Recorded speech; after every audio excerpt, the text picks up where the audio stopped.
To transition a little bit, Olivia, I know in the background when you are thinking about marketplace companies, I mean, they're all so different, right? We've done stuff in pets, we've done stuff in food, we've done stuff, where people are selling things over video streams. There's real estate. There's so many different things. What is your strategy to kind of just cover these different spaces or lanes, and talk about some of the themes you're excited about these days as you kind of map these out? Just talk about that whole thing. Yeah, it is interesting because there's so many types of marketplaces. Like even these days, I'll look at some, B2B construction materials marketplace where people are selling asphalt to, someone else in a construction site in New Jersey, which you think would be like vastly different from like, a teenage girl selling her Vans or whatever brand is cool now on like Depop or something like that. But I think what we have found is like a lot of the kind of metrics that represent whether or not something is working on a marketplace actually are fairly consistent across these like types of verticals and industries. And that's the kind of thing that we look at. From the highest level perspective, I think what we love to see is people building businesses on a marketplace, whether it's actual existing businesses that are kind of turbocharging their sales, or, one example would be Airbnb has created this whole new class of hospitality businesses that are now multi-property. Turo has people who've bought 10, 20, 30 cars that they now run fleets through something like that.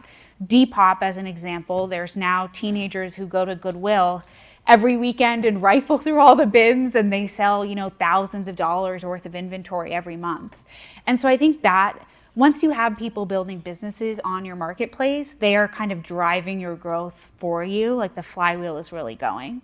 And so there's lots of metrics that we look at to see how well that's working. So it's, growth in supply, growth in demand, how quickly are is supply taken up? What's the fulfillment rate on the marketplace? What does turnover look like? Some of these metrics we've developed are things a little more complicated, like GMV retention, which Nash has always been incredible at, which is not only like how often is someone coming back to transact again, but ideally they're coming back to transact more than they did the first month. Like maybe they spend $50 month one and $100 month two. So often, we're investing in seed marketplaces where they're maybe doing 30 to 50, 60, 100K in monthly GMV, which is a feat. Like it's hard to get there, but it's a whole nother level to get to 500K, $1 million in monthly GMV. And so at the seed, it's those things I mentioned around the market, the team, are there like early signs that something's working? At the Series A, it's more like, okay, do we have line of sight that this can be at least a few $100 million company and get to the Series B, from the Series A in the next couple years. Ideally, for us, especially as a multi-stage fund, if we're making a Series A, we want to bet that it's going to be a $1 billion company or bigger. One maybe example from our own portfolio would be Whatnot, which is like a live shopping marketplace. And at the seed, they were just doing Funko Pops, which is this very specific type of collectibles. And you can make the bet, I think, at a seed round that, a Funko Pops company could get to an interesting Series A. But by the time they're at the A, they had proven, okay, this works for fig pins, which is another collectible. This works for Pokemon cards. This works for sports cards. So you want to start seeing between the seed and the A that it's going to jump in, that either that starting market is big enough to be $1, $5, $10 billion business, or that they're going to make the jump because they've enabled such a compelling behavior for buyers and sellers into whatever that like next industry is going to be. And for you guys, it was like expanding from the local businesses into regional businesses, giant, multinational enterprises, and then also continuing to grow the supply pool too.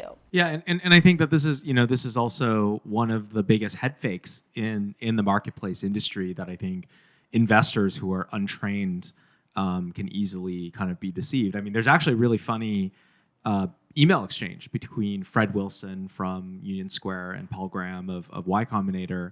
And they publish this all publicly, so it's in good fun. But literally, the original pitch, I mean, people just really thought that Airbnb, aka Air Bed and Breakfast, was literally going to was a bet that travelers wanted to sleep on airbeds, right? And so, yeah, I mean, it's really hard to like go from there into, oh wow, this is gonna, compete with Expedia and Hilton and kind of the whole variety of it. And yet at the same time, it's obviously so advantageous to start with vertical.